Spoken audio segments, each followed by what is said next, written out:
You step across the drawbridge, and at once the night air sharpens against your skin. The castle towers loom above, their silhouettes cutting into a sky dusted with stars. Somewhere an owl calls, and the heavy creak of the portcullis groans as if the stones themselves are sighing. A torch sputters in the wind, its glow too fragile to fight the endless dark. And yet, here you are, about to spend the night inside these walls of cold stone. The question lingers softly in your mind. Could you truly stay warm here, through all the hours of darkness until dawn? Before we begin, tell me in the comments, what city are you listening from, and what time is it right now? Together, we'll see if warmth can be found in the heart of a medieval fortress.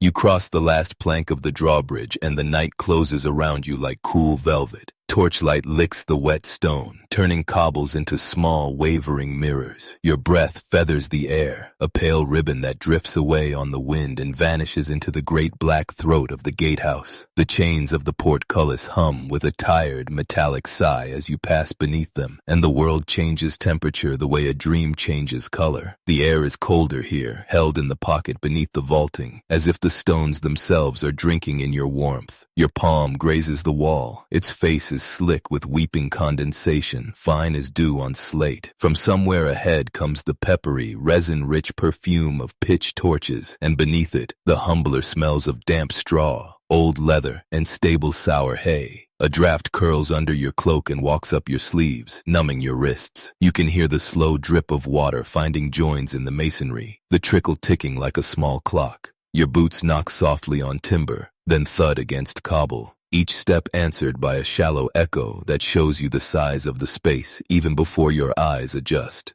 You slow, feel the wind thread your hair, watch the torchlight clatter over iron studs in the door, over the glossy black arc of the portcullis teeth. You are inside, but not yet safe, sheltered, but not warm, and already a small question taps at the edge of your thoughts.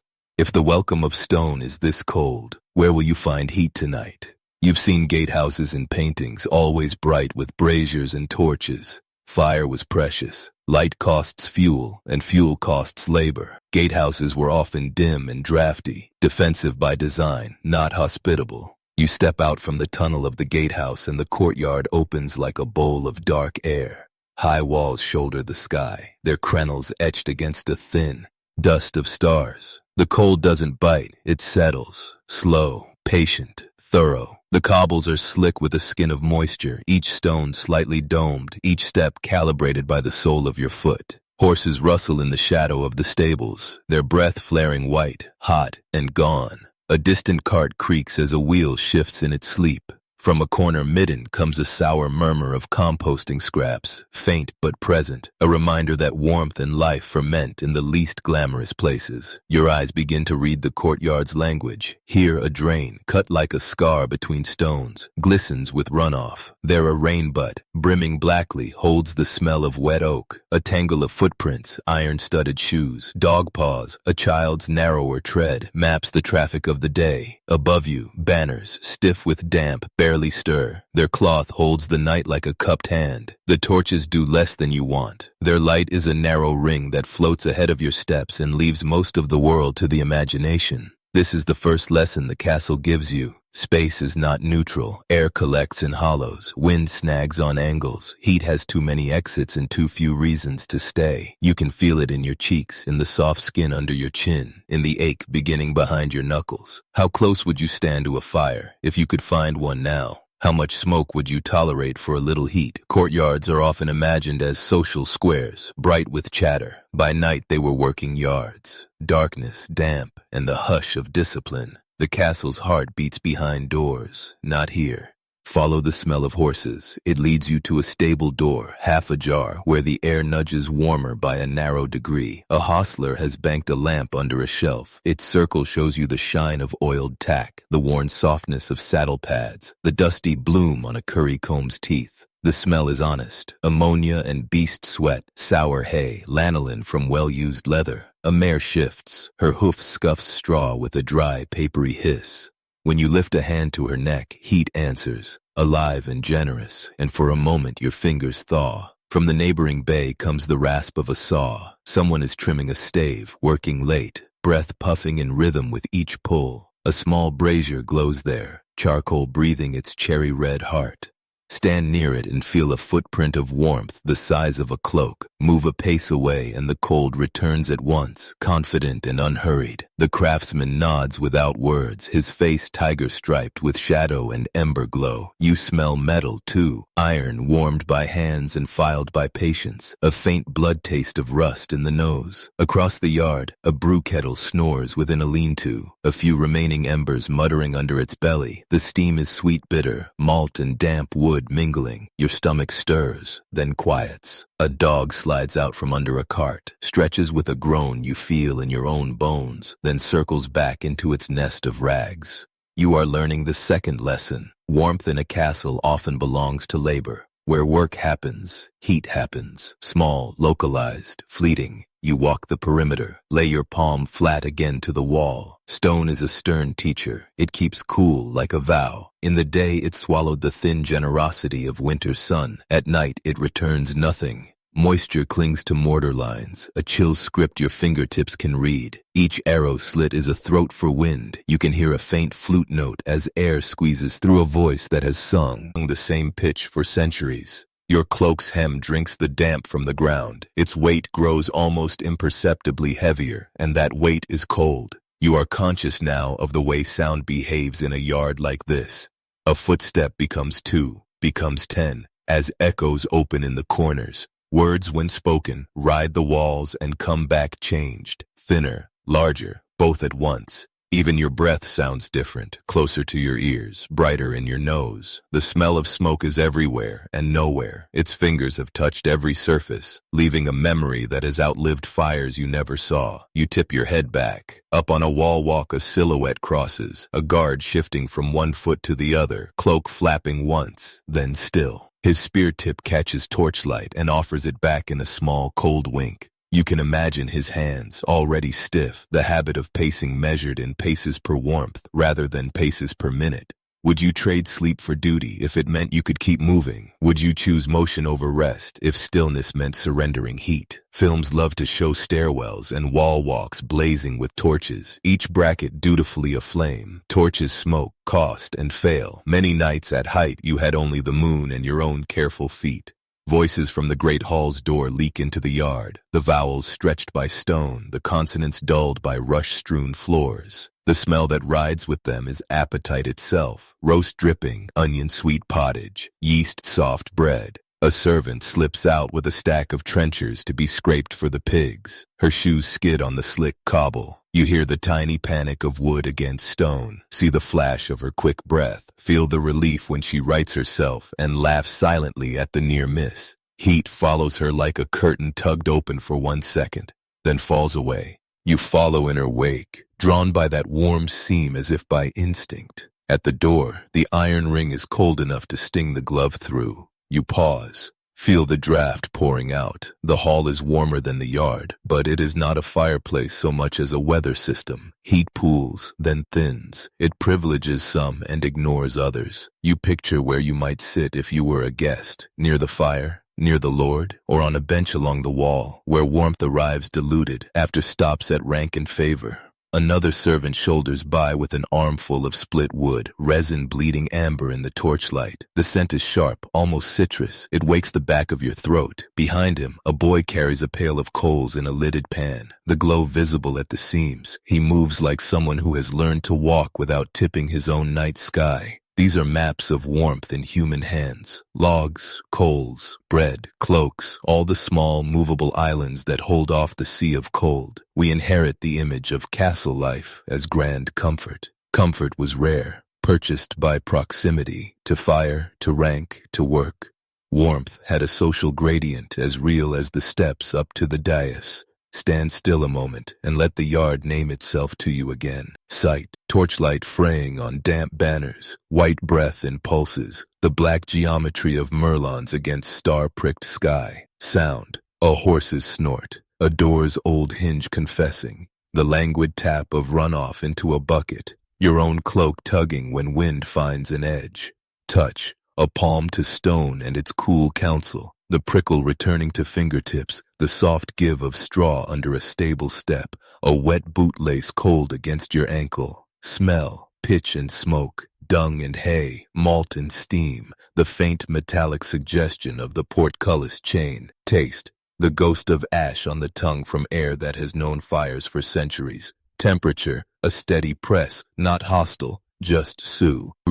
Asking you what you have brought to bargain with tonight. Wool, patience, company, cunning. Here is your third lesson. The castle does not hate you. It simply does not notice you. It notices duty. It notices season. It notices maintenance and neglect. If you want warmth, you must be part of something. Work, rank, kinship, or you must make it with your own hands. That realization arrives the way dawn does in winter. Not by light first, but by the softening of black to gray. You turn one more circle of the yard, the brazier by the workshop size. The mare dozes. The guard resumes his measured crossing above. You draw your cloak closer, tuck your chin, and decide not to fight the cold, but to move with it, to find where heat is gathered and learn the routes between those small harbors.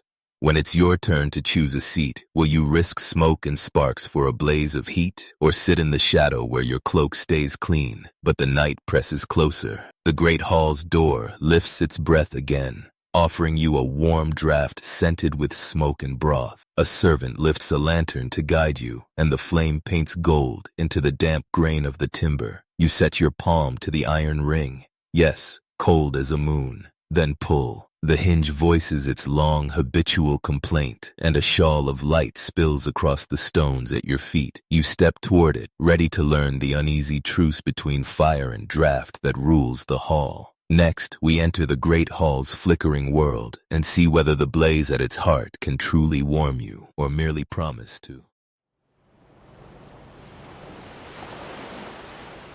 You push against the heavy timber door and feel it groan in protest. A thin slice of light opens, spilling across the stones at your feet, and warmth, real warmth, brushes your face like a tentative hand. You step inside. The air is thicker here, alive with the breath of fire and people. Smoke curls along the rafters, finding its way toward an exit high above, while sparks dart upward from the great hearth in bursts of orange. For a moment, you almost believe you are safe from the cold. The blaze in the center of the hall snarls and dances, logs crackling with deep, resinous pops. Heat surges in waves, soft against your cheeks, stinging the tip of your nose as if to remind you that warmth can have teeth. The rushes underfoot are damp and sweet, laced with herbs to soften the smell of smoke, but still they whisper of mildew when your boot presses down. A bench creaks somewhere in the half-dark, followed by laughter, echoing high in the rafters like birds startled from a tree. The hall is immense. Every footstep answers back, and the voices of a dozen people blur into a low tide of sound. You catch the scent of meat turning slowly on an iron spit, juices dripping into the fire and sizzling with a hiss like quiet applause. Salt, grease, and wood smoke cling to your tongue before you even taste food. Your eyes trace the long shadows cast by the fire, fingers of black that climb the walls and stroke the carvings in the timber beams. For a moment, you bask in this fragile illusion. Here, at least, is the promise of heat. Yet even as you draw closer to the blaze, you feel a cold finger trace the back of your neck. The drafts in the hall never sleep. Do you step closer to the fire, daring the sting of smoke, or linger in the shadows where the cold waits patiently? The great hall was built to impress, not to conserve. Its roof soars high above, timbered like the hull of a ship Turned upside down, heat rises, fleeing upward, leaving most of the space adrift in chill. Tapestries attempt to soften the stone walls, bright with woven hunts, saints, and legendary beasts, but they hang thin, more decoration than insulation. You run your hand along one. It feels rough and cold, a curtain that cannot keep the winter out. Drafts creep in under the doors, through the shutters, and along the seams of stone. You feel them shift around your ankles like restless cats. They slip up your sleeves, daring you to believe the fire can hold them back. The benches near the hearth are coveted islands, glowing with warmth, yet only those of rank may sit close. Further down the tables, the chill thickens until it seems to hum in your ears.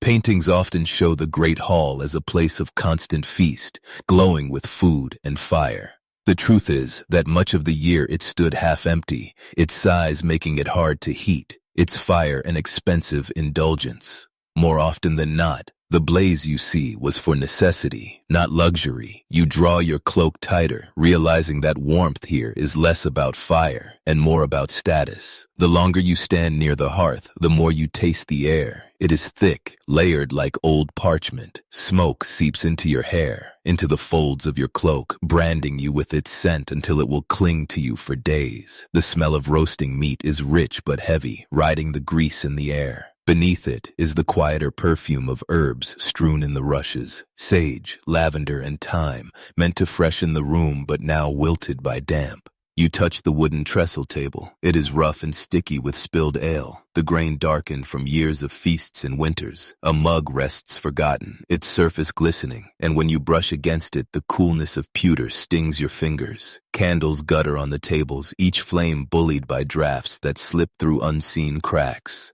Their smoke adds to the haze, blue and thin, a veil across the hall. You cough softly, your throat scratchy from the mix of wood smoke and grease. Still, you linger. The fire's warmth is worth the sting. This is the compromise every soul in the castle makes. Endure the smoke, embrace the heat. A lord's chair sits nearest the blaze, carved high and draped with fur. You imagine yourself in it, how the fire would lick your boots with heat, how the wool at your shoulders would soften the cold. But you are not lord here. You are guest, or servant, or stranger. Your seat will be further away, where warmth comes second-hand, filtered through the bodies of others. Watch the faces around you. Cheeks flushed red near the hearth, pale and stiff at the far benches. A child rubs her hands together, blowing into her palms. A servant shifts constantly, stamping his feet to wake the blood in his toes. Yet those closest to the flames lean back, almost drowsy, heat soaking into their bones. Films often show roaring fires banishing all cold from the hall. Fire was a spotlight, not a blanket. Its warmth reached those near it and abandoned the rest. You wonder quietly, if you had lived here, would you have been close enough to feel comfort, or one of many huddled on the edges, shivering despite the fire's glow? Where would you sit tonight? In the smoke and sparks of the hearth, or in the shadows where breath hangs white in the air? Even as you sink into the glow of the hearth, the cold reminds you it has not gone. Each time the door opens, a blade of wind cuts across the hall, shutters rattle faintly, and the high roof funnels sound and air like a bell. You feel the draft coil at your ankles, curl up under the bench, and brush against the small of your back. It is not cruel. It is simply there, patient, steady, undefeatable. A log shifts in the fire with a shower of sparks. For a moment, golden warmth envelops you, a tide that nearly convinces you the cold is gone. Then it ebbs again, leaving the draft to claim your skin once more. The hall is a lesson in contrast, blaze and breath, warmth and chill, comfort and endurance. You close your eyes briefly. The fire pops, voices murmur, a dog barks once in the distance. You let the sounds carry you like a tide, your body rocking gently between heat and cold. At last, a servant lifts a lantern and gestures toward the stair. Your bedchamber awaits. The hall has offered you a taste of warmth, but never quite enough. You rise from the bench, cloak heavy with smoke, cheeks marked by fire and draft alike. As you follow the lantern's glow to the spiral stair, stone chill brushes your fingers once more. Next, we climb into the narrow stairwell, darker, colder, and designed not for comfort, but for defense. You meet the stair at the edge of the hall's light, where warmth falters and shadow takes the lead. The first step is slick with centuries of feet, its center worn into a shallow crescent. You lift the lantern higher. The flame licks the glass, and the walls drink the glow, giving back only a dull sheen as your breath ghosts the air in little white commas. The door sighs closed behind you, and the drafts rearrange themselves, pressing a cool palm to the back of your neck. The stairwell smells of damp lime and the faint animal musk of old tallow. Smoke from the hall has thinned into a memory that clings to the mortar like a faded stain. Your fingertips find the inner newel post, round as a tree trunk and slick with use, its chill traveling into your bones as if your own warmth were a small coin the stone politely accepts. The steps wind upward to the right. Tight, purposeful, each rise uneven, each tread shallow near the inner edge and broader near the outer wall where the timid place their feet. Far above, a slit of night presses a strip of cold against your cheek, and the small lantern flame gutters briefly, made humble by a thread of wind. Sound behaves differently here. Your boot scuffs become hollow, neat taps that fold themselves into the spiral and return in miniature, like sparrows looping a tower. Somewhere beyond the wall, a dog barks twice, the noise arriving as a blur through stone. The temperature drops a degree with every turn. You feel it first in your knuckles, then in the tender place behind your ears. Your cloak grows heavier where it brushes the damp wall, a slow drink of moisture that will not be returned. Do you hug the inner curve for balance, trusting the slick center, or drift to the outer rim where the drop yawns and the steps grow longer? The stair asks this question without words, and you answer it with each cautious placement of your foot. Ease often picture stairwells ablaze with evenly spaced torches. Flame eats air and leaves soot. Most nights, these stairs were dark as a cellar, lit by a single hand lantern. If that, you notice how the spiral favors the right hand of a defender coming down. The central pillar bulks between you and any imagined foe who climbs. Your left arm, shieldless, is trapped by the curve, while the downward sword has room to swing. The architecture tells you a story in muscle and angle. Your palm slides along the inner column and comes away wet. The stone sweats even in winter. A drip forms at the lip of a step, falls and leaves a dark coin on the next tread. The lantern heat warms only your fingers. Your face stays cool and your breath frills the glass. The air tastes faintly metallic, like the inside of a bell that is not rung in a long time. Light behaves like a creature here, leaping ahead to find the corner and then tumbling back to your knees. Your shadow arrives late and leaves early, blurring against the wall like smoke. Somewhere above, a shutter snicks. The resulting draft snakes down the central void and uncurls around your calves. A spider thread crosses the passage. It touches your lip with the ghost of a kiss and vanishes into the dark. You sniff and catch the sour note of damp rushes from the hall below, now retold by the stair as something colder, greener, more mineral. The thick silence makes small things large, the hinge moan of a far door, a single ember's hiss from the hall's dying fire, reminding you that the castle is one body, many organs. It's tempting to think these stairs were built mean to common feet and kind to noble ones. They're fair to defenders and cruel to attackers. Rank mattered less than direction. The geometry is the law. Halfway up, the spiral crosses a belt of air so sharp it feels like stepping through a curtain. The lantern flame pinches blue at its core. Your eyes sting and the tip of your nose goes briefly numb. Here, a narrow arrow slit opens to the outside, its mouth cut on a slant to sip light but spit wind. Night leans in through that thin stone mouth, carrying the iron smell of frost and the faintest cedar from a far woodpile. You pause, setting the lantern on a step to free your hands. The inner wall is slick, the outer rough with tool marks you can feel but not see. Your gloves rasp softly as you test both textures, the contrast a kind of map your fingers can read. Look through the slit. The courtyard is a scatter of dark shapes, torches reduced to tired coins. The sound of the world outside is thin, wind smoothing along the walls, a horse stamping once, a single droplet finding a bucket. You resettle the lantern and take the next step. The cold here has ideas. It wants to slide into your sleeves, to draft behind your knees, to set up camp in the hollows of your collarbones. You answer by moving steadily, placing your feet with the patience of a scribe copying a difficult text. Step, breath, step, breath. Isn't it strange how the body warms when it works, even as the air grows meaner? How much heat will you trade for height? The stair keeps its own smell. Damp chalk, iron dust, old tallow, a whisper of ash. When you draw a deeper breath, your throat tightens, as if the stone has a flavor of winter that never thaws. Your boot heel skates for a heartbeat on the polished trough of the step. Instantly, your hand clamps the newel, skin and stone agreeing in cold shock. The lantern rings, a bright, delicate jingle that seems indecently loud. The flame dances, a curl of soot writes briefly against the glass. You stand still and listen. The stair listens back. Somewhere below, the hall's fire cracks a knuckle. Somewhere above, a latch settles with a click. Nothing else. Your pulse recovers to its own measured drum. The mind, when invited by shadow, supplies what is missing. You imagine an armed figure appearing around the bend. Boots quick, breath tight, blade angled low. You measure the steps between you and it, the way a spill of sand might behave under a foot, the surprise in your shoulder when you meet the wall. The stone speaks. Don't run. Running gathers mistakes. Walking is honest. The temperature at your wrists tells you how close you are to the slit.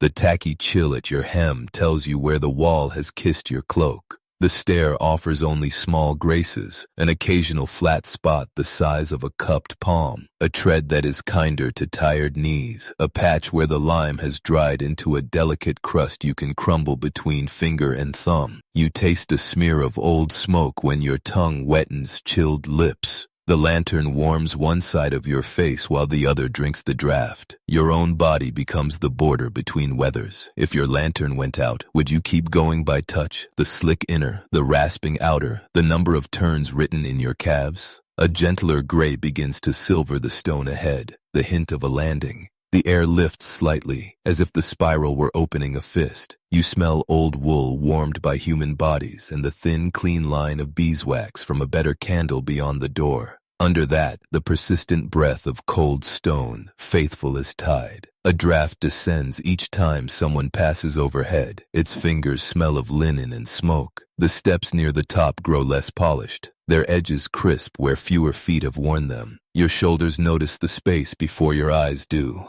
The curve loosening, the ceiling rising a fraction, the promise of room enough to stand fully straight. We imagine upper floors warmer by virtue of being higher. Unless a hearth grants its favor, heat is a rumor that rarely climbs. The stair is a chimney for draft more than for comfort. What rises here is mostly cold air, organized. Your palm leaves the newel. It comes away damp, almost oily, with the touch of countless hands translated into a patina you can neither clean nor refuse. The lantern's small heat has created a tiny climate of its own. When you move it aside, the air cools your knuckles with the exactness of water poured from a jug. You blow gently across the glass and watch the flame lean, testing its balance like a dancer before a turn. The final curve reveals the wooden door to the upper passage, swollen a little from the weather, furred at the edges with dust that smells of linen and old straw. A faint line of light slices along the threshold. It paints a narrow bar across your boot like a benediction. From beyond comes the murmur of someone repositioning a bucket, the soft chuck of wood on reed matting, and a breath of warmer air scented with broth that has forgotten to boil, merely to breathe.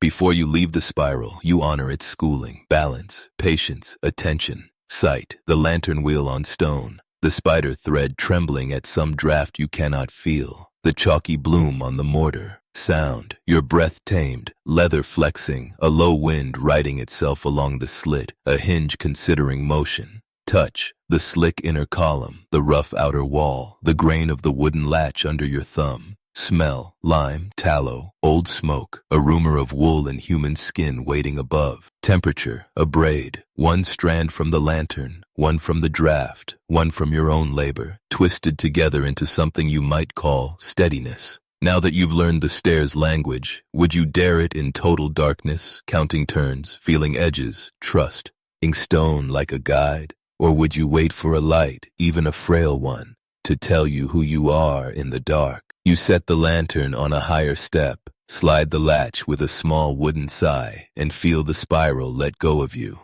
Behind you, the stair cools immediately, as if your heat had been a story it politely listened to and then set aside. Beyond the door, a narrow passage stretches toward your chamber, the air thinner, the cold quieter, the promise of a bed like a harbor you can almost see. A servant's lantern bobs once at the far end, and a folded blanket hangs over a chair, waiting. You lift your light and move toward it, ready to learn what warmth a canopied bed can truly keep from the night. Next, we step into your chamber, canvas, wool, and breath, where comfort is crafted stitch by stitch.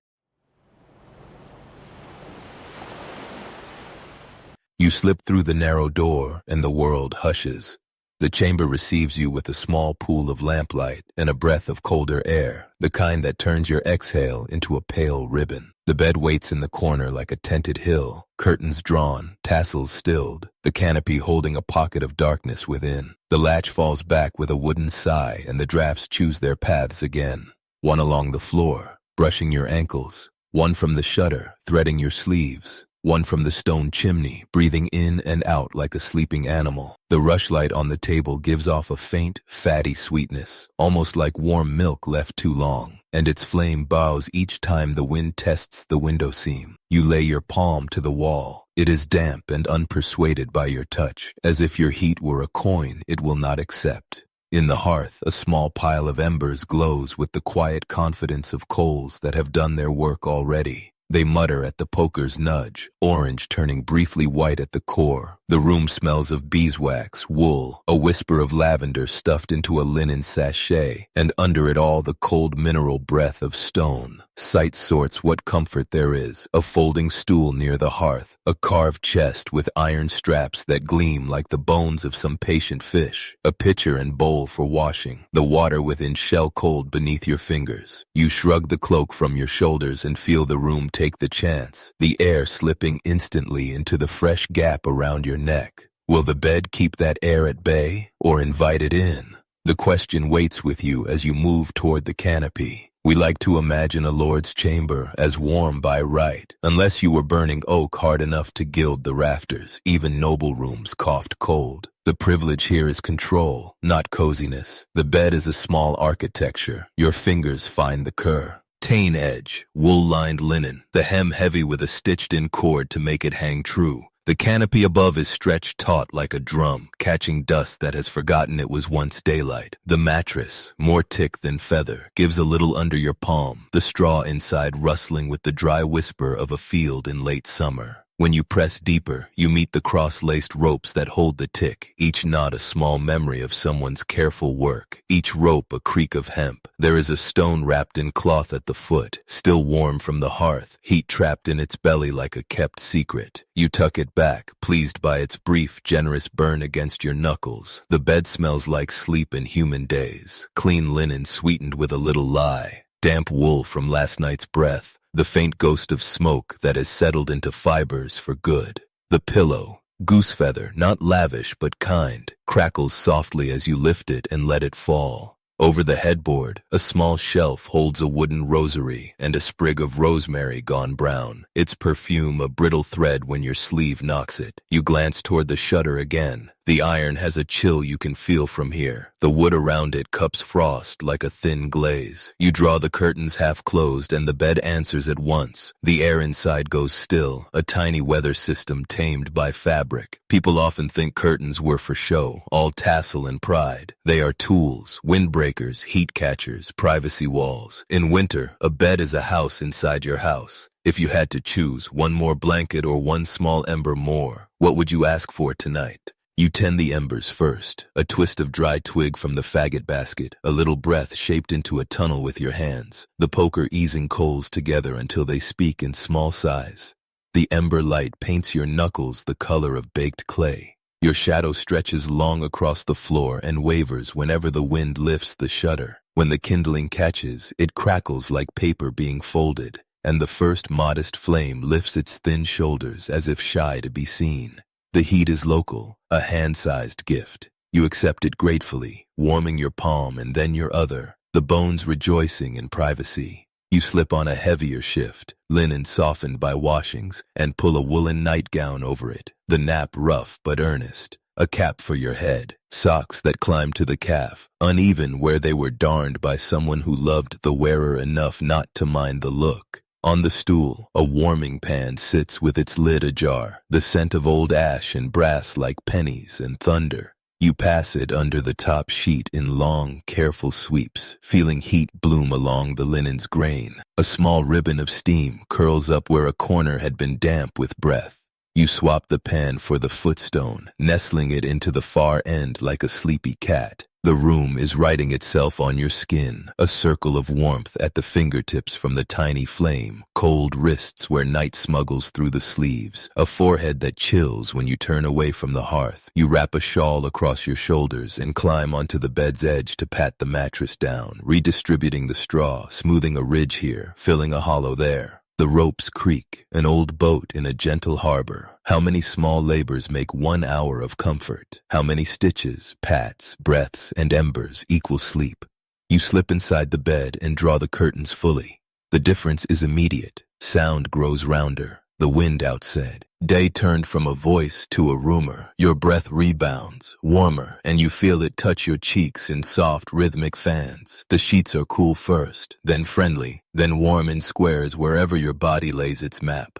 The pillow fits itself around your ear, holding a tiny bowl of hush. Beyond the fabric, the chamber continues. The shutter ticks in its latch. The ember bed tames itself to a red hush. A drip somewhere in the chimney throat counts a slow, patient arithmetic. Sight, the lamplight reduced to a honeyed glow, a thin gold seam where the curtains don't quite kiss, the occasional spark seen as a brief stain on the fabric when the ember shifts. Sound, linen scuffing linen, your own heartbeat climbing onto the same small boat as the ropes, wind pressing a palm to the shutter and lifting it again. Touch, feet welcomed by the warmed stone, then cooling as the stone gives up what it has, the brushed wool against your calves, the smoothness of the upper sheet like a brook stone, the tickle of stray straw under the mattress announcing its coarse honesty. Smell, beeswax softened by proximity, clean body and soap, a peppering of ash.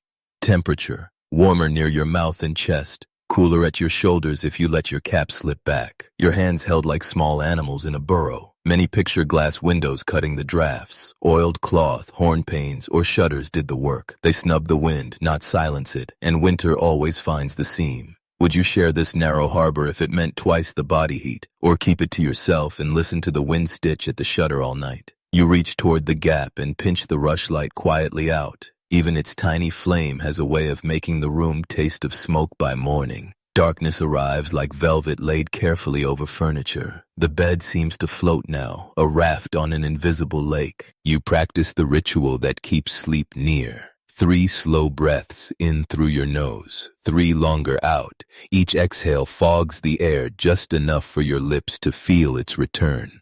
Your shoulders slide 1 finger width deeper under the blanket. Your feet explore the little cave at the end of the bed where the stone still gives a faithful, crepuscular heat. The mind offers pictures, then softens them. The hall's fire, seen from the doorway, dwindles to a single agreeable spark in memory. The stairs' wind becomes a cool hand that smooths your brow. Somewhere, a bell will mark the hour. It always does, and when it does, the sound will arrive dressed in stone, altered and kind. Your body makes a bargaining list of comfort. Cap on, shawl near, hands tucked, knees bent, chin down, curtain gap pinched closed. You manage each item with the patience of a scribe checking a line. We love to think sleep in these beds came instantly for the lucky. Warmth was earned in layers and held by stillness. Tossing spends heat like coin. Quiet keeps it. If you wake in the night to your breath turned white again, will you brave the hearth to build a little flame, or lie listening until the bed remembers your shape and warms for you once more? The chamber beyond the curtains cools a fraction further. You can feel it through the mattress ropes, a faint cold signature that keeps you aware of where you are in the world. Inside, the canopy keeps a climate loyal to the space you've made. You swallow and hear it. You blink, and the feathery brush of lashes on linen is its own cathedral. Your knees find the place they like. Your toes decide to forgive the night. The warmed stone goes lukewarm, then kind, then something to push lightly against with the soul until you are satisfied you still have it. You think of morning without inviting it. Bread steam, wooden bowls warming the fingers, the chapel's can, glees waking their little sons. But that is later. For now, you let the bed's small ship drift. The curtain stirs once, just enough to prove the world exists, then rests. A mouse somewhere tries its teeth on a thin edge of wood and decides against it. The roped frame breathes with you, a companionable creak at the end of each long exhale. Sleep gathers. Your breath warms the cave of curtains. The night does what it always does, reminds the stone to keep its counsel and the fabric to keep its promise. When the embers are only a thought and the drafts have forgotten your name, you turn lightly on the straw tick and let the dark carry you. Next, we step back to the hearth and its hidden paths, chimneys that smoke, flues that whisper, and the strange engineering of medieval warmth. The room greets you with a faint glow and a low, steady breath of heat. You step closer, and the hearth reveals itself. Not a neat fireplace, as you might imagine from modern memory, but a vast, square mouth of stone, logs stacked thick, their edges smoldering, their centers pulsing red. Smoke curls upward in reluctant swirls, hesitating before it finds the dark tunnel carved above. For a moment you simply stand there, watching how the fire works with the architecture of the room, and how the architecture resists as much as it helps. The hearth is the heart of the chamber, but it is not a gentle one. Its opening is wide enough to walk into, lined with soot that clings to every joint, every crevice, as though the stones themselves were painted in shadow. A log snaps, sending sparks that dart like orange fireflies before surrendering to the air. The smell is thick. Pine pitch, oak char, and the ever-present tang of ash that lingers on the tongue. You crouch near the flames. Heat licks your face, drying your skin until your cheeks prickle. Yet the back of your neck still feels the whisper of a draft, tugging gently as if to remind you the castle belongs to stone, not fire. The rushes underfoot warm only in patches, straw releasing a faint sweetness where sparks have fallen and singed the stems. You rub your hands together, watching your own skin glow ruddy in the fire's light, and notice how quickly the heat fades when you step a few paces away. Would you choose to sit here, close to the flames, breathing smoke and sweating cheeks, or further back in the half-cold, where the air is clearer but the chill seeps into your bones? People imagine medieval hearths as cozy, endlessly warm. Their heat was local, fierce near the flames, but most of the room still froze. Comfort was a circle measured in feet, not filled by the whole hall. You lift your eyes to the dark throat above the fire. The chimney draws, but unevenly. Smoke swirls down in eddies, refusing to obey the stone's design. You can smell it, acrid and sharp, clinging to your hair, to the folds of your cloak. In older times, there would have been no chimney at all. Smoke simply rising to a hole in the roof or spreading across beams until it found its way out. You imagine that. Rafters dark with soot. Air so thick you could barely see across the room, lungs aching after an hour of breathing. Even with chimneys, the solution is imperfect. The stones are blackened, glazed with resinous streaks that speak of years of stubborn drafts. The air is heavy and fickle. If the wind outside presses wrong, smoke tumbles back down and rolls across the floor, curling around ankles like a cat of ash. You step sideways and feel it catch in your throat. A cough rises, then subsides, leaving a taste like bitter coins. Sight sharpens here, the glow painting the chimney's belly in shifting bronze. The shadows that climb and collapse with every new gust. Sound sharpens too, the hiss of sap bursting in wood, the distant groan of air rushing in the flue. Touch is unavoidable. The warmth on your face, the chill still settling into your calves, the grit of ash clinging to your fingertips if you brush the hearthstone. Smell is master. Pitch, char, old smoke ground into everything it touches. Temperature dances, burning hot before your eyes, cold at your back, a reminder that warmth is never evenly given. Many believe chimneys were common in castles from the start. They were rare and costly, arriving gradually. For centuries, smoke drifted freely. Chimneys were luxuries of later comfort, not constants of medieval life. The fire itself is a kind of servant, but one that must be fed endlessly. You notice the log basket nearby, iron-banded, stacked with split oak. Each piece was cut, carried, dried, and hauled here, often by hands already raw from winter work. The hearth consumes them quickly. What took hours to gather is gone in minutes. A boy enters, carrying fresh wood, his arms trembling with the weight. He drops the load with a thud, and the smell of sap bleeds into the air, green and sharp. You think of the ash too, shoveled, hauled out, spread in middens or used in lye. Nothing is wasted, yet nothing is free. A single fire eats labor as much as it gives warmth. You glance at the servant's hands, reddened by work and smoke, and wonder what warmth means to him. For you, the fire is relief. For him, it is duty. The hearth tells you something else. That heat in a castle was not only about survival, but about hierarchy.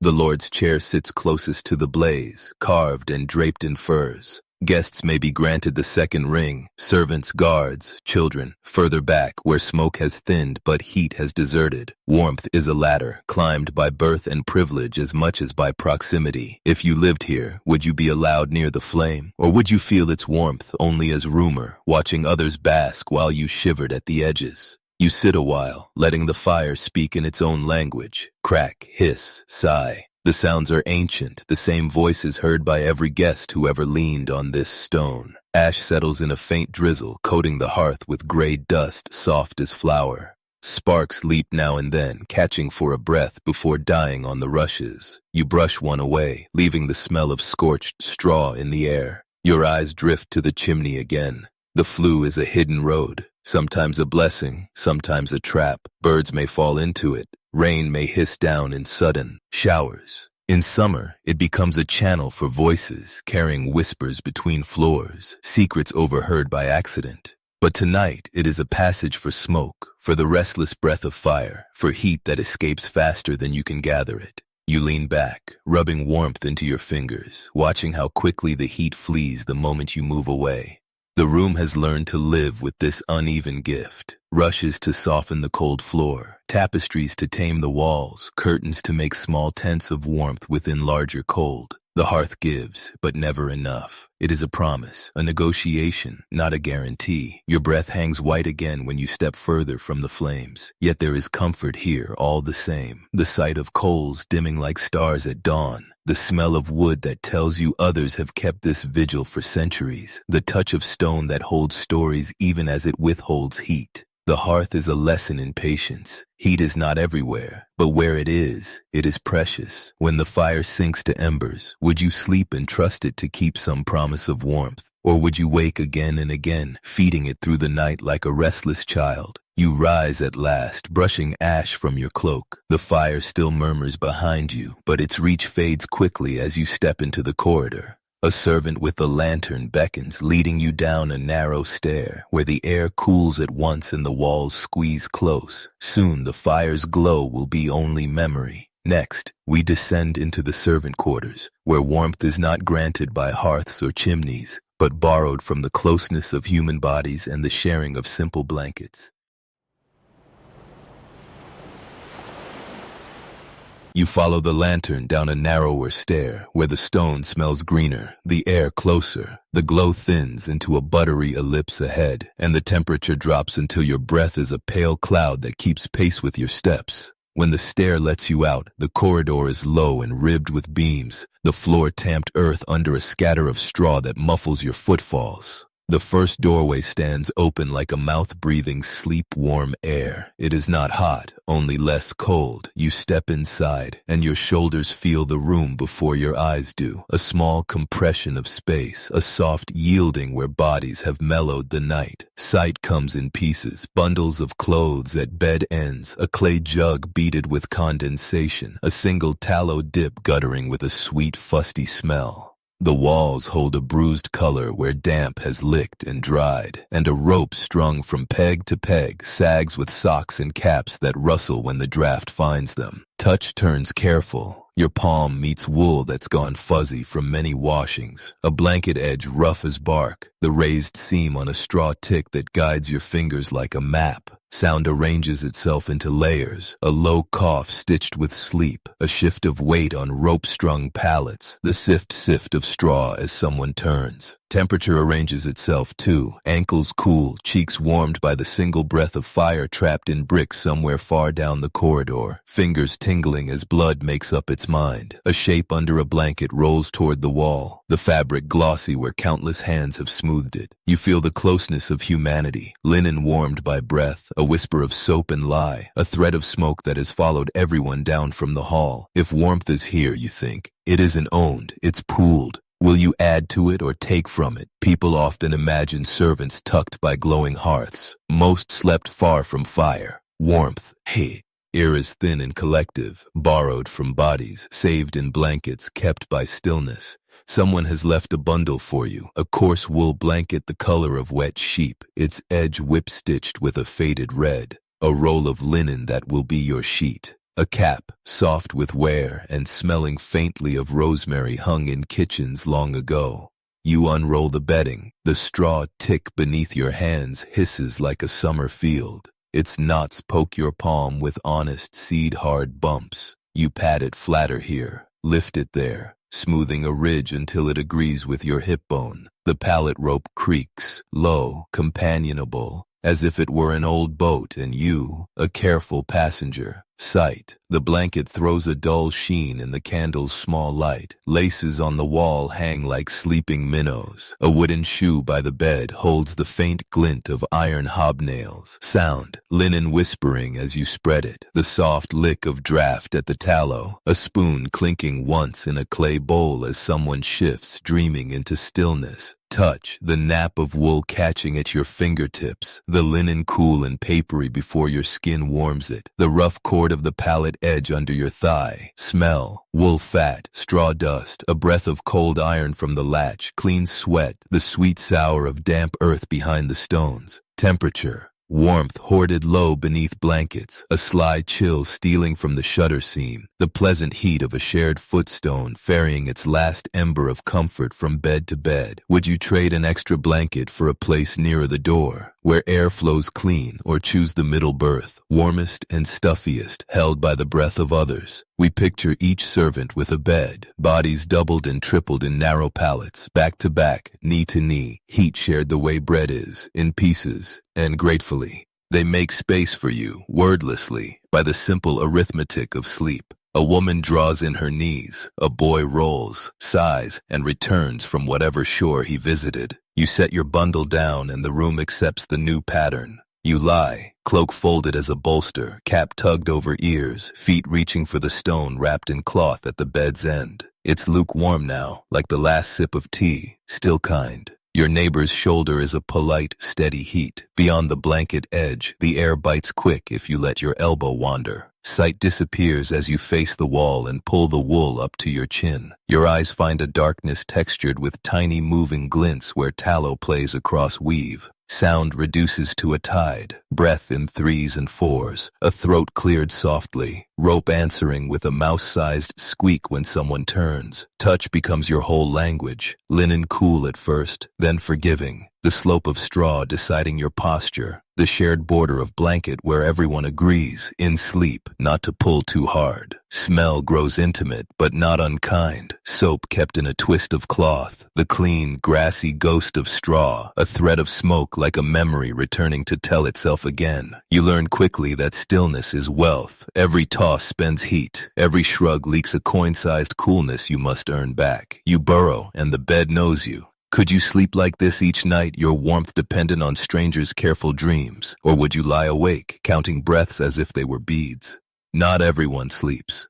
Past the door, low voices drift. Someone mending by rushlight, thread whispering through cloth. Someone shaking a blanket near the doorway with 3 quick snaps that send a silvery dust into the candle's beam. The smell of wet wool steams faintly where garments hang from the rope. A servant tiptoes in with a small pan of coals, passes it twice beneath a pallet like a benediction, and moves on. The metal's heat brushes your ankles through the straw, brief as a touch. Temperature lifts half a degree and settles again. Your skin notices before your mind does. Sight catches on small pilgrimages of care. A hand smoothing a child's cap over hair. Fingers tucking a rag into a draft at the sill. A palm pressed to a brow, then eased away with relief. Sound is kind. The tiny thunk of a wooden peg. The wet rub of hands warmed and wiped. A dry cough answered by the splash of water poured slowly into a cup. Touch is everywhere. Shared blanket edges negotiated without speech. A knee folded to make room. The quick lift of shoulders to help the coals bearer pass. Smell braids, lye and soap, wool fat and smoke. A hint of garlic from a pot that went to sleep earlier, still dreaming in the kitchen's warmest corner. In this small republic of night, you feel what heat means when it is earned together. Films grant servants endless candles and bright night work. Tallow stings and smokes. Light is rationed.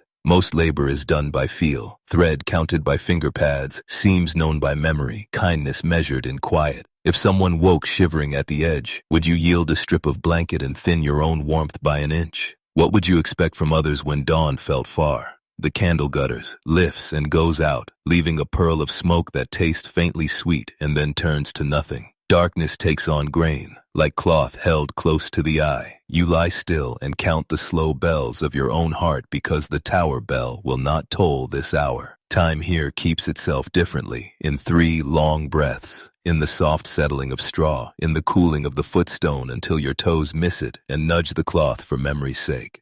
The shutter bumps, a mouse skitters, a sleeper sighs your own sigh for you. Sight has become imagination. The crease of daylight you will greet later. Steam rising from porridge. A square of sun earned on a threshold stone. Sound reduces until a distant drip in the corridor becomes the room's metronome. Touch narrows. You know exactly where your neighbor's shoulder ends and the blanket begins. Your fingers learn the nap direction of the wool. Your lips feel the return of your own warm breath where the cloth tents slightly. Smell settles into a single thought. People and winter and work. Temperature holds in the fragile bowl your bodies make together. The edge of that bowl cool as pewter if you dare to lean over it. Sleep comes on cat feet. You don't call it. It finds you because you've grown quiet enough to be found. And just before it takes you, the question arrives like a friendly hand. Is warmth a possession or a practice? Down here, you know the answer. When morning thins the dark, the first voice belongs to a cock far off, seconded by a bucket set down gently on stone.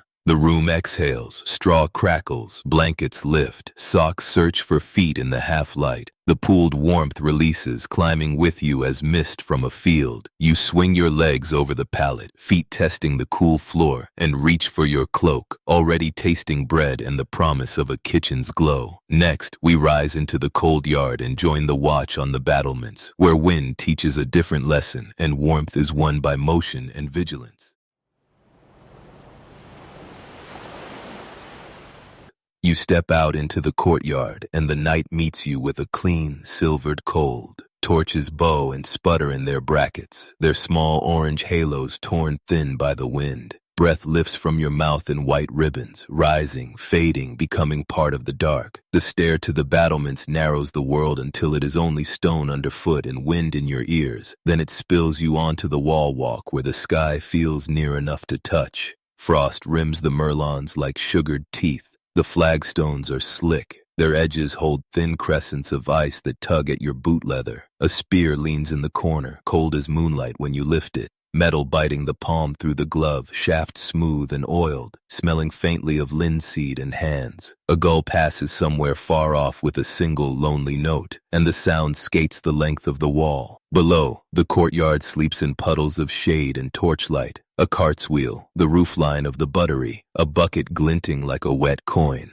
Air slides along the stones with a soft hiss, and you feel the temperature stack itself in layers. Shoulders stung by the wind, shins tolerated by your wool, toes negotiating with their socks about loyalty. You pause beside a merlon and let the night describe itself on your senses. The smoky flare of pitch, the faint animal warmth from the stables drifting upward in little breaths. The far resin-sweet whiff of split pine down by the woodpile. The iron tang the air gets just before snow. Your cloak answers with its own language, stiff on the outside where frost has kissed it, warm where it tents over the heart. Will you stand and weather the wind, or start your rounds, trusting motion to sow heat back into your limbs? Paintings love armored sentries gleaming under a string of torches. Metal drinks heat. On long watches, thick cloaks, hoods, and mitts win the night. Torches are few, 10. Dead carefully, and often far between. You begin to pace the length between two turrets. Turn, breathe, 5 steps, breathe, 5 more, teaching your body the cadence that keeps blood bright at fingertips and toes. Boots scuff and tap, the sound clipped clean by frost. Leather creaks softly at each knee like a sleeping door. Your breath becomes metronome and fog, in through wool smell, out past a faint beeswax note from the tallow candle tucked in your pocket case. Each turn, the spear butt finds the same notch in the stone with a satisfying low clack, and the vibration climbs the shaft into your palm, proof that the world is solid where you cannot see. Sight patrols even when thought drifts. Rooflines etched against a sky dusted with stars. A slit of window winking dull orange where a hearth refuses to die. The black river of the moat, skinning itself with ice. Sound sets you in place, an owl's question, a dog's thrum of a bark and the answering hush. The warder's cough somewhere 2 towers away, clipped and quickly swallowed. Touch does its accounting, cheek skin tight with cold, lashes gathering the finest frost. The leather of your glove rough on the seam and polished smooth at the grip. Smell keeps you company, pitch torch sour sweet, old smoke that has nothing left to burn, a ghost of hay from below. Temperature writes its refrain. Warm moving, cold still, so you keep moving. If you were alone on this wall with no light at all, would the shape of the walk live in your feet well enough to guide you? Turn, breathe. 5 steps, breathe, until dawn. When you stop to lean into the lee of a turret, the wind's story becomes precise. It threads the crenelles with a flute's thin note. It gets under the cloak's hem and tests the knots. It lays a cool hand at the back of your neck where the hood is slipped. Your ears widen to small things, ash shifting in a kitchen's banked fire far below. Someone's straw pallet adjusting itself around a sleeping shoulder. The soft glug of a butt of rainwater lifting and settling. A rider on the road? No, only the echo of your own breath dragging a fraction too long across the gaps. You rest your glove on the stone and the cold climbs you like a careful cat. The wall holds the day's absence of sun and offers nothing in return. It is honest as bone. In the dark beyond, fields lie under a brittle rind, hedges black as scars, the river a slow vein. The castle's heart answers with its own warmth, a line of steam from the bakehouse vent, a tiny wheeze of heat up the flue that blows a rag pinned on a line. Up here, the senses organize themselves into a net wide enough to catch a moth. Sight scans, sound sifts, touch reports, smell annotates, temperature underlines in pale blue ink. Some tales give watchmen horns and alarms at every twitch. Most nights are made of nothings you must still attend. Weather, habit, and patience are the craft. The rare something is recognized because you have listened to 1,000 nothings. At the turning of the hour, felt, not told, a second guard comes with a small jug wrapped in cloth. He cracks the wax and the smell of spiced wine lifts like a memory of summer. Cinnamon dry, clove bright, the fruit a warm, dark sweetness under it all. You cup the cup and heat travels into your hands like a rumor you want to believe. The first swallow burns kindly. It builds a small hearth behind the ribs, a crust of bread, hard at the edge, soft at the middle, tastes of yeast and sade. Moke. Your teeth find a grain of salt that breaks open and makes everything more itself. Sight gathers new comfort. The other guard's face reddened at the cheekbones, eyelashes crimped with frost. His breath meeting yours and making a brief, private fog between you. Sound becomes friendly, the hush of a shared swallow, the clink of the jug's lip against the rim, the small sigh you both release without apology.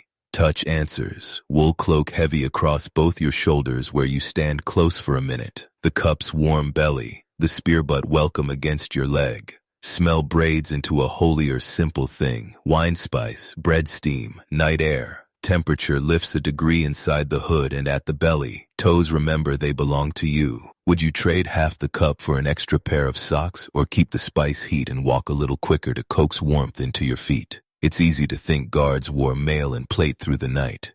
Weight steals heat. On watch, thick wool and layered linen win.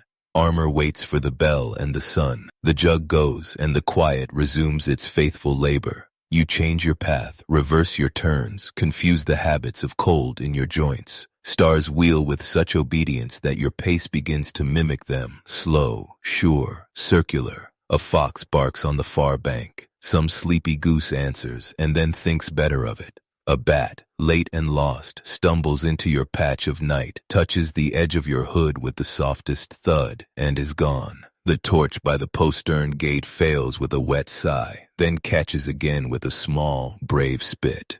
Sight tightens to essentials. The darker dark where the moat turns, the palest ghost of cloud brewing toward the east, the thin rim of ice at a barrel's lip. Sound is a ledger you keep in your head. Your partner's round at the far tower do, his cough now 2 notches lower, the kitchen's banked fire giving a final contented settle. Touch keeps its score, fingertips tingle, then spark, heel to toe, the boots teach you to land softly. The spear becomes an extension of balance rather than of harm. Smell is clean and few, frost, smoke hair, the mineral clothes of the stones themselves. Temperature arranges its bargains. Keep moving, keep covered, keep company with your breath, and then for a few heartbeats you stop. You lean into the cold on purpose and let it tell you what you're made of. The answer is not misery, it is attention, edges lit by the night as clearly as by fire. At last, the eastern sky loosens from charcoal to slate, and slate to pearl. Somewhere below, a door bar lifts. The hinge gives a small, familiar complaint. A line of warmer air sneaks up through the wall-walk hatch, smelling of yeast and damp wood. Your shift is nearly over. You pass the spear to the next pair of hands. Your palm leaves a little living heat on the grip, and take the stair down, feeling warmth gather with each turn. Next, we follow the scent into the kitchens before dawn, where ovens wake like tame suns, bowls steam in grateful hands, and the castle remembers what comfort tastes like. The stair delivers you downward into a pocket of air, unlike any other in the castle. Before you even cross the threshold, warmth finds your face, brushing it soft as wool. The scent arrives next, bread rising, wood smoke curling low, a sweetness of malt, and beneath it the iron tang of pots and pans waking to their labor. Your boots touch earth tamped smooth by centuries of feet, and you step into the kitchen just as the night surrenders its last breath to dawn. The kitchen greets you as though it has been waiting all along. The great oven looms to your left, its mouth a deep arch glowing faintly orange.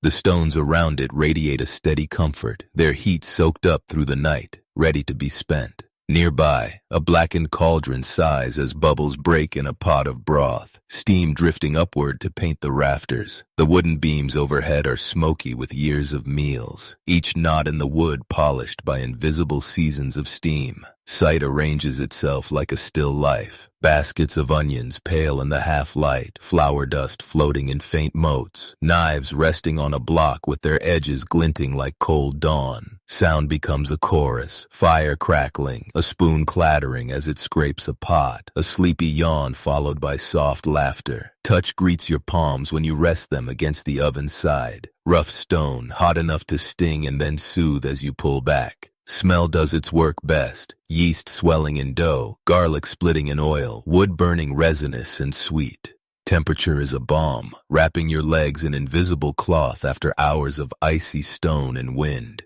Paintings show kitchens roaring bright all night. Fires are banked, tended carefully. At this hour, the day's first blaze is only now stretching awake. Servants move quietly, each motion practiced like lines in a song.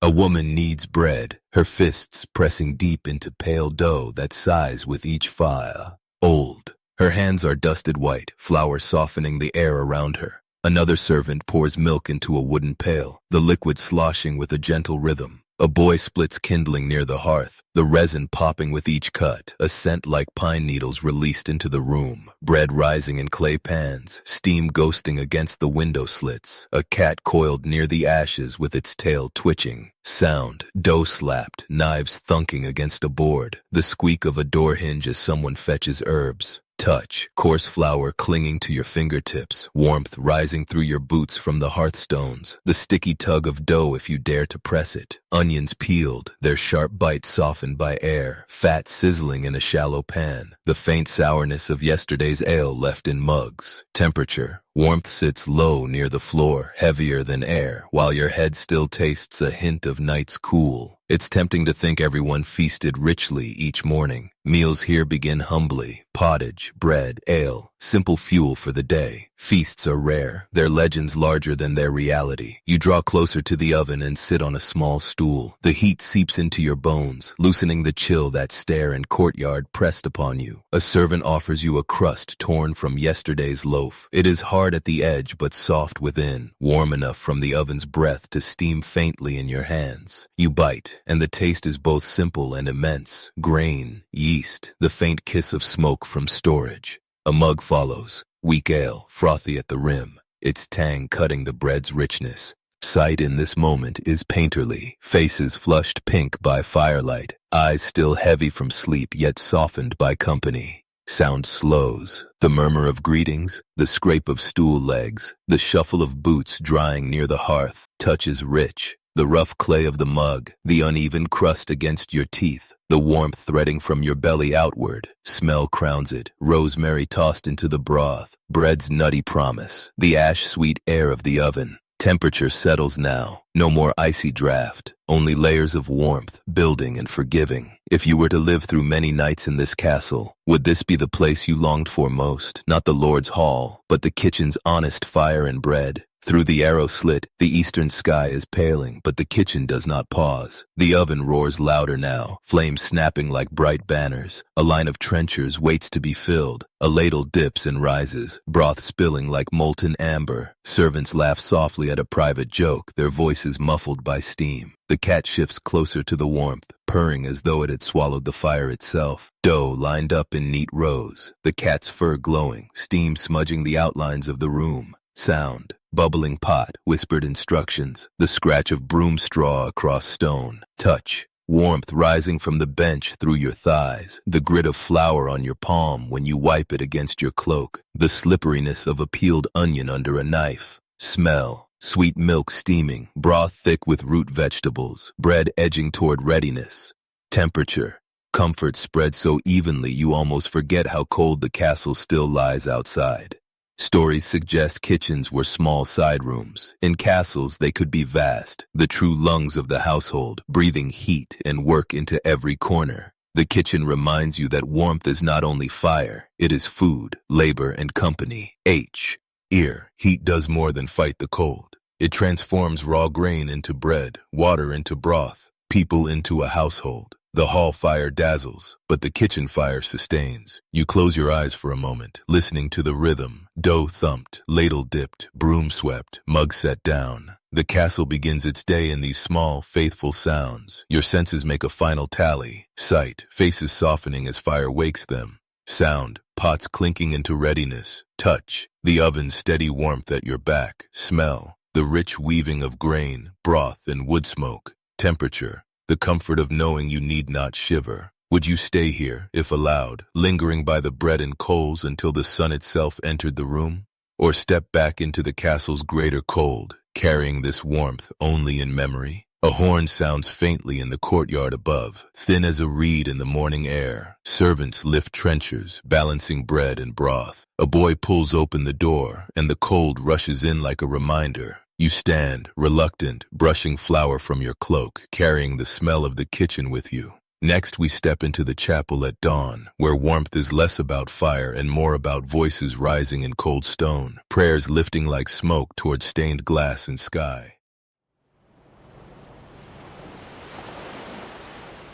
The door yields to a hush the world keeps only at dawn. Cold air gathers in the nave like water in a stone bowl. Your first breath turns to a pale wisp and disappears among pillars that climb into shadow. Candles wake in clustered little suns, their halos trembling, painting soft gold on the ribs of the ceiling. You step inside and the chapel receives you without warmth, but with welcome. The flagstones are cold enough to explain winter with one touch through your boot soles. Moisture works along the mortar like ink in paper. A bell somewhere beyond the chancel taps once, thin as a pin, and the sound threads the length of the space, returning as a whisper. Beeswax swims the air, tender and honeyed, braided with a faint bite of incense lingering from last night's vigil. The benches breathe out wood smell when people settle, oak that remembers forests. Cloaks scrape, wool rubs, a cough is swallowed quickly and the silence resettles deep as a folded cloak. Candlelight finds colored glass and turns it into a quiet storm. Sapphires falling across one pew, a red stain like wine spilling down another. You draw your cloak close, the cold answers with courtesy, stepping back a pace wherever the wool is thickest. Will you accept chill in your bones for light in your eyes? Or do you choose the shadowed aisle and a gentler air? We often imagine chapels generously heated for holy comfort. Warmth was for kitchens and halls. Here, devotion shares the cold. Breath and voice are the only fires permitted to grow. The priest's voice enters as a line of smoke.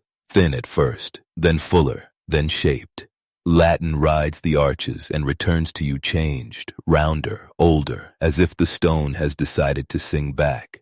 The responses rise from scattered throats, shy and steady. A woman's alto, a boy's reed, an old man's gravel softened by sleep. The words mean what they have always meant, but the sound, the sound means more. breath making warmth, warmth making courage, courage making community. Your ears begin to map the nave. Here a pillar holds a pale echo. There a niche shortens the tail of a note. Along the side aisle, voices collect like leaves in an eddy before spilling on. Sight gathers small sacraments, a drop of wax fattening at the lip before it falls, a rosary glinting like wet pebbles where a hand turns it. Frost furring the window lead with lace too delicate for fingers. Touch is instruction, stone bench pressing a lesson into thighs. Kneeler rough as bark beneath your gloves. The cool lip of the stoop shocking your fingertips with holy water that smells faintly mineral, faintly human from so many touches.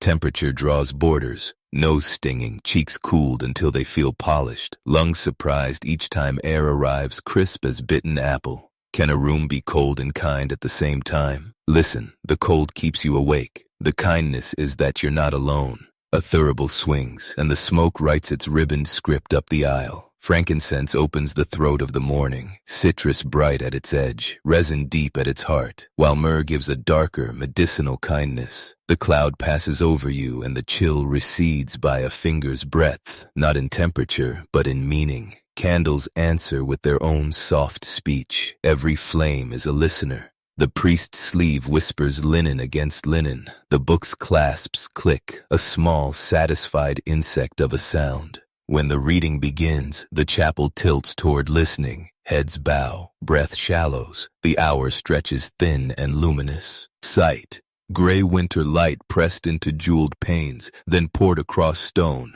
Smoke softening edges until saints in glass seem to hover. Sound, syllables dropping like beads. A baby's muffled sigh from the back. A passing draft playing the organ pipes with a note thin as a hair. Touch, fingers numbed and then remembered when palms pressed together. The rosary's reassuring cool rounds. The hem of your cloak heavy where it drank dew at the threshold. Smell, wax warmed by its own flame. Incense that insists on staying. Old wood baked by summer light long gone, yet still telling the story. Temperature, still stern, but informed now by breath, yours and everyone's. Layers of human weather, inside stone weather. If you close your eyes, can you feel your own warmth join the room's? A quiet ember the size of your chest. Some imagine medieval congregations, loud and chaotic. The rule of the hour was restraint. Children learned silence early. Noise cost reputation. Quiet was a shared craft. Practiced daily like prayer. The congregation bends, cloth sighing, knees find straw-stuffed mats, palms learn the grain of wood. Your breath becomes deliberate, in for 4, out for 6, long enough to watch winter fog your exhale and fade from your clasped hands. A draft slips along the floor. It tests ankles and retreats. Somewhere a shutter hums the smallest note and stills. The psalm rises, and voices meet in the fertile middle, where nobody needs to be lovely alone. You join, hesitant at first, then certain. The sound warms you from the inside out, a hearth you carry, kindled by syllables. Sight, the altar cloth's hem stitched with vines and grapes, a small brass cross catching light like a star caught low, fingerprints haloing the glass near the latch where warmth has briefly held. Sound, the choir's line, not perfect but faithful. A soft cough pulled into a sleeve, the rub of wool on woo. Ella's shoulders align, misalign, align again. Touch, lip chilled by the wooden rail, the smoothness of a page corner turned carefully, the flutter where a sleeve brushes your wrist and leaves a little answer of heat. Smell, the thinnest quarrel of smoke from a candle's cut wick, wool fat warming where a shoulder meets a shaft of sun. Damp stone giving up a mineral ghost as the day leans in. Temperature, the smallest upward tilt. You notice it because your hands sting less when you unclasp them. If faith were only this, voices shaping warmth in a cold room, would you come for the warmth, the words, or the work of making both together? At the sign of peace, hands find hands. Brief, respectful, careful with cold fingers. The touch lands like a small coal of fellowship in each palm and travels wristward, elbowward, heartward. Those who cannot reach lift their chins, and the look serves. The priest's blessing arrives as a low arching tone. You can feel the final cadence settle, a bird on a branch. Candles gutter once, steady again. Somewhere a shutter concedes a crack and lets in a scissor of pale daylight that lays itself across the aisle like a path. Sight gathers its last inventory. Wax planes shimmering, smoke threads thinning to nothing, a saint's blue robe changing from sapphire to milk as outside light grows. Sound makes its own benediction, shoes on stone beginning again, a hinge clearing its throat, a bench's remembered groan. Touch seals the hour, the font's water wet and shockingly clean against your fingertips, wool cap drawn down, the snug tug like a friendly instruction, the brief kiss of cold at your nape as you turn toward the door. Smell says farewell in incense that has found your cloak and will walk with you through the day, a relic of warmth where no hearth will reach. Temperature remains honest, the chapel is still winter, but you are not what you were when you came in. Something kind burns under your ribs. We tend to think the chapel fed bodies as well as spirits. Most chapels offered no heat, no bread, only a place to stand together and remember how to breathe when the world is hard. Yet people left stronger. You push open the heavy door and winter kisses your face. Familiar, but gentler now. The courtyard receives you with the smell of bread drifting from the kitchen and a murmurous clatter of bowls from the hall. Bells speak the hour like a bright line ruled across the morning.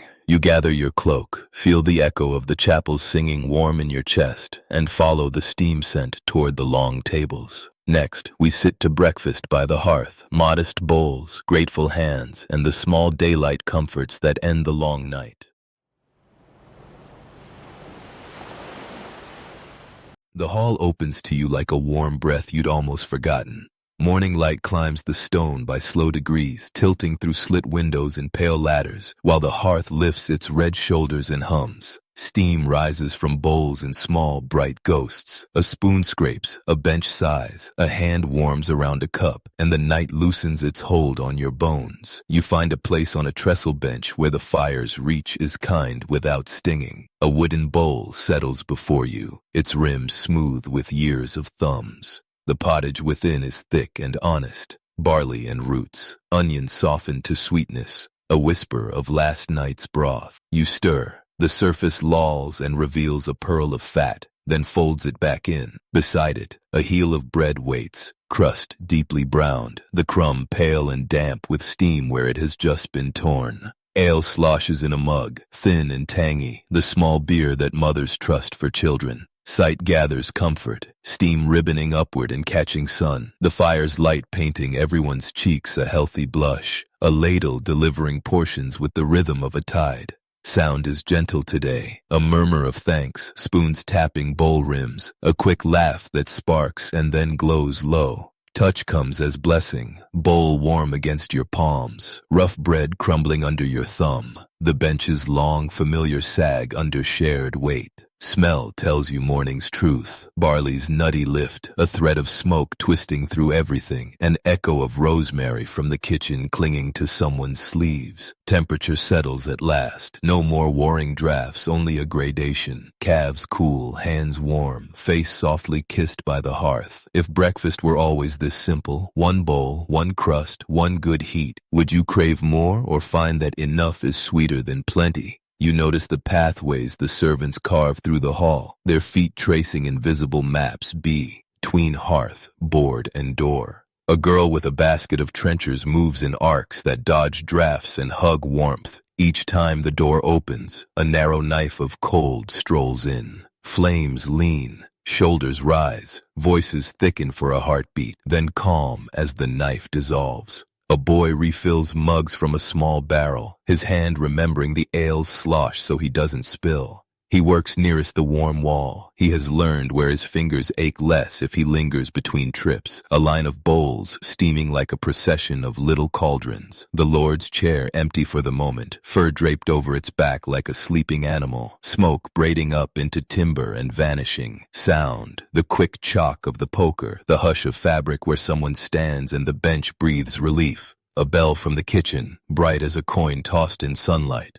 Touch, the way heat gathers on the bowl's rim, hotter than the sides. Your cloak's edge quietly drying where last night's frost kissed it. The soft nap of wool under your palm when you rested on your sleeve. Smell, yeast waking in stored loaves. Ash mellowing, a sudden bright wedge of orange when someone peels a preserved rind above their cup. Temperature, little weather systems in the hall. Warm islands by bodies, temperate eddies by the hearth, cooler lanes along the floor where morning drifts. We picture breakfast as a lavish spread, meat, pies, pitchers brimming. Most mornings are modest. The luxury is heat and company, not the plate. Feast is festival. Breakfast is work's friend. You eat slowly. The first mouthful carries the night out of you. Barley's patient sweetness, onion's small song, salt's steady hand. Your fingers chase warmth around the bowl's curve. The wood's heat seeps into your knuckles and tells each joint it may forgive winter. Faces around you soften as bellies warm. A guard whose lashes still hold a fine frost now laughs, and the frost is gone. A laundress slips off a glove and tests the air, then keeps it off. A child dunks bread and watches it bloom heavy, satisfied, cheeks turning from marble to apple. The sheen of broth on a lip. A strand of hair escaping a cap and catching light like a fine thread of gold. Sound, spoon to teeth, quick and embarrassed. The quiet knock of mug to tabletop in thanks. A dog's single hopeful toenail tap and, denied, the dog's sighing moral acceptance. Touch. Your shoulders slide one finger width lower as heat wins. The bowl's empty weight light in your hands when you lift it, grateful. The brief, friendly bump of elbows in crowded comfort. Smell, wood smoke softened by fat, wool warming and confessing its sheepish heart. The pale, clean breath of day drifting in at the door. Temperature, a tide rising, not hot, never hot, but enough to turn your breath from white to invisible. Sitting here, would you trade this steady, simple warmth for a place nearer the fire's blaze and the sting of smoke? Or is this middle distance, where food and company meet, exactly right? Medieval folk drank strong ale at breakfast, the jest goes. Small beer, weak, safe water, was the morning's common comfort. Stronger drafts waited for labor done or festival called. As bowls empty, the fire becomes something to watch rather than chase. Coals shift, a log yields and settles like a giant animal finding a better dream. Sparks wink and vanish. You find yourself listening to the hall's new cadence. Slower, more satisfied, less hungry. Someone rubs a spoon dry and sets it in a neat row. Someone else shakes crumbs into a palm and tosses them to the dog. A bee, inch groans and then grows still. Sight tilts toward thought. The black and gold of the fire dogs, char lace where bark once was, the way smoke marks stone in long upward fingers, years of heat written in a script you can't read but understand. Sound, flue's mild whisper, a last ladle's hollow ring, the drowsy smudge of voices that know the day is about to begin in earnest. Touch, your cloak now merely warm, not necessary. The bench's polish beneath your palm where countless hands have polished it to river stone. The burr of a splinter your fingertip finds and then loses. Smell, ash, clean as linen, barley's farewell. The faintest citrus and clove memory from last night's spiced wine, lingering like a nice rumor. Temperature, equilibrium. You and the room saying the same word at the same time without meaning to. Here, with heat finally gentle, you take stock. The courtyard's knife of wind, the stairs' stony lesson, the bed's small climate, the kitchen's widening sun, the chapel's singing cold. Each taught you that warmth here is not a possession but a practice. You make it, share it, steward it, and when it leaves, you know the roads to find it again. You cradle the empty bowl and feel its ghost heat fade. In that slow cooling, a thought appears as clearly as breath on winter glass. The castle never promised comfort. It promised shelter and company, and asked you to help with the rest. Warmth came in concentric circles, fire to face, bowl to belly, shoulder to shoulder, voice to voice. You can measure a night not only by the cold you endured, but by how many circles you stood within. Sight recalls your path, the drawbridge's silver frost, the great hall's orange lung, the spiral stairs' chalky hush, the bed's linen cave, the night watch's blue-edged stars, the kitchen's bread-scented dawn, the chapel's candle constellations, this table's ordinary grace. Sound strings them together on a cord. Chain hum, ember tick, foot on stone, rope creak, wind flute, ladle ring, chant, spoon scrape. Touch seals the lesson. Stone that keeps its counsel. Wool that keeps its promise. Wood that keeps your hands. Smell makes it human. Smoke, soap, bread, beeswax, breath. Temperature tells you you're alive. Cold as a teacher. Warmth as a reply. If you could return to one circle, hearth, bed, stair, wall walk, kitchen, chapel, which would you choose? And what would you bring to it that you didn't have the first time? A thicker cloak? A kinder patience? A friend? We often think survival here was brute endurance alone. It was choreography, materials and manners, work and rest, prayer and play, shared in right measure. Even warmth was collaborative. Servants lift boards, benches push back, the hall exhales. Beyond the door, the yard brightens from pearl to chalk to clean winter blue. Somewhere, a horn's low call gathers a day that's ready to be lived. You rise, carrying the hearth's last blush in your skin and the kitchen's bread smell on your cloak. As you cross the threshold, the cold meets you again. Familiar now, not foe, but fact. Next, we step outside these walls into the waking village. Thatch and smoke, frost and footpaths, to ask a new question. Beyond the castle, was life warmer or merely nearer to the fire? The hall is quiet now, the fire a red hush behind its grate. Dawn leans pale at the windows, but inside the light is honeyed and still. Your breath finds a slower path, and the night that carried you, stone and wind and wool and song, settles into memory like snow settling onto a field. Rest your palms around an invisible bowl as if it were that warm wooden one from breakfast. Feel the echo of heat in your fingers. Let your shoulders drop the last inch. Sight grows soft focus, coals dimming to cherries, smoke drawing a thin, transparent ribbon up the flue, a ladder of daylight sketching itself on the opposite wall, rung by quiet rung. Sound pares down to essentials. The tick of cooling iron, a far hinge giving a satisfied little sigh, a sparrow testing the morning with a single brave note. Touch becomes friendly, wool against wrist, bench smooth wood beneath your palm, the gentle weight of cloak like a hand on your back. Smell is kind and simple, ash sweet as clean linen, barley's ghost still on the air, beeswax holding a last small sun in the hollow of a candle. Temperature is even now, no sharp edges, warm at the face, calm at the chest, cool at the ankles in a way that feels honest. Take a slow breath in for 4, hold for 2, let it go for 6. Again, 4 in, 2 held, 6 released, like the castle breathing with you, not against you. If you could keep only one thing from the night, the stairs quiet, the chapel's song, the kitchen's bread heat, the watch's stars, which one would you tuck into your pocket for the day ahead? But the truth is, it's easy to think medieval nights were only hardship. They were also choreography, rituals of warmth, shared blankets, careful fires, and voices that turned cold air into company. Let your attention travel down the map of your body, the way you walked the castle, steady, curious, unafraid. Sight now is inward, a glow behind the eyes, a small ember under the ribs. Sound is the tide of your breath. Touch speaks in tiny languages. Smooth the crease between your eyes as if you were drawing a warm curtain. Ears. Notice the hush, the way rooms of the mind go quiet one by one. Cheeks and jaw. Slacken. No guard duty here. Neck. Imagine the chapel's candle warmth pooling at the nape. Let it melt any thin band of chill. Shoulders. Release them down and away, like setting a shield aside. Arms, elbows, wrists. Heavy and kind. Your hands remembering the roundness of a mug, the weight of a spoon, the grip of a spear traded back to a friend. Palms. Feel the phantom heat of the oven stones you touched before dawn. Let that memory bloom, steady and warmer than the room, the way a good hearth is warmer than the hall. Back. Broad as a door kept on its hinges, each breath rinses the small muscles like water under a bridge.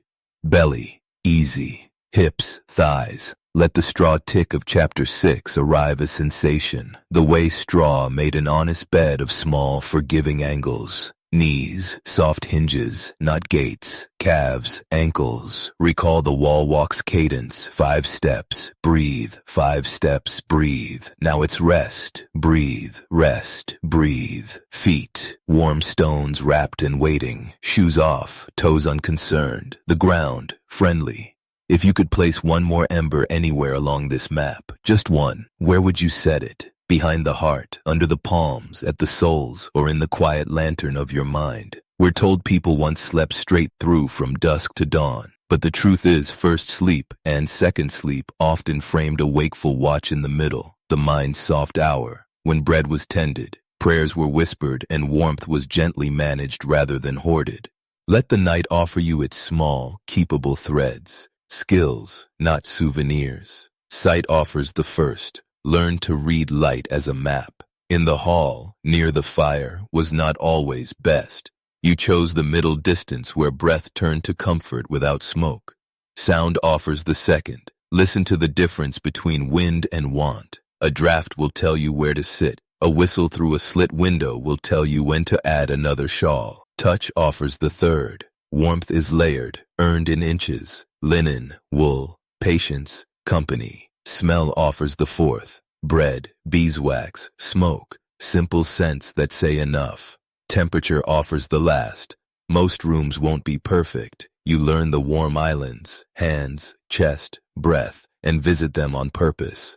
Let these threads braid, and as they do, watch the way your mind unclenches. The spiral stair that taught you balance, the chapel that taught you breath, the kitchen that taught you kindness by ladle and loaf. The servant's room that taught you stillness is wealth. You do not leave the night empty-handed. You leave knowing the roads to warmth are many and shared. When cold arrives in your day, whether, worry, or waiting, will you look for a blaze? Or will you make a tent of fabric and breath, a small climate of enough wherever you are? Imagine the long board set for morning. A place is yours. Bowl, crust, spoon, steam lifting. Take 3 slow breaths with the rhythm of the castle waking. In through the nose, feel the kitchen's even heat fill the ribs. Out through the mouth, let the watch's thin wind leave your shoulders. Sight, a private picture forms. Lantern glow, a line of dawn under the shutter. Sound, your exhale finds the hall's hush. Touch, a heaviness pleasant as a folded cloak over your back. Smell, a ghost of rosemary and ash. Temperature, a modest rising. In and stitch together chapel song and bowl heat. Out and send away the stove. Knees sternness. Sight, coals dimmed to pearls. Sound, a soft thank you you don't need to say aloud. Touch, the palm of your hand grows warm from an imagined cup. Smell, beeswax turns golden in memory. Temperature, your middle brightens. In, let the courtyard's light arrive without its bite. Out, let the door open to a day that is not a test, only the next page. Sight, frost becomes glitter. Sound, footsteps become music. Touch, the bench's grain under your fingers becomes trust. Smell, the first clean breath of outside. Temperature, balanced. Comfort is something you purchase or deserve. Comfort is something you practice by arranging light and air, by tending small fires, by sharing heat with others, by being gentle with the body that carried you through the cold. Which practice will you take with you right now? The 4-2-6 breath? The middle distance seat by warmth? The habit of stillness that keeps heat like a savings? Name it softly to yourself. Look once more at the hearth. It is not roaring. It doesn't need to. A last log shifts. The flue whispers. A curl of smoke writes one final sentence on the air and fades. The castle that felt vast and weathered now feels intelligible, friendly, because you have learned its grammar. Sight offers you a parting gift. The fire's red core mirrored small in the curve of your spoon. Sound offers you another, the day's first laugh from someone just outside the frame. Touch offers the last, the weight in your hands that is not a weapon or a burden, but a bowl. Stand in your mind and pull your cloak into place. Feel the fabric remember you. The door is there, its iron ring cold as the moon, but honest. When you reach, you do it easily. The hinges sing their old song. The morning answers with a breath as clean as linen on a line. You step across with the room's warmth tucked where it will last longest. Under the sternum, between the shoulder blades, in the palms. Behind you, the hall settles to a daytime quiet. Before you, the world lifts its blue veil. The village wakes beyond the walls, thatch smoking like low clouds, geese scandalized by nothing, footpaths trimming the frost with human heat. You know what you need to know, how to make warmth and keep it, how to recognize enough. Next, we will walk out through the gate and into the medieval village at first light, kitchen hearths, cottage beds, and street corner ovens, to ask the lingering question, outside the castle, was life truly warmer or merely nearer to the fire?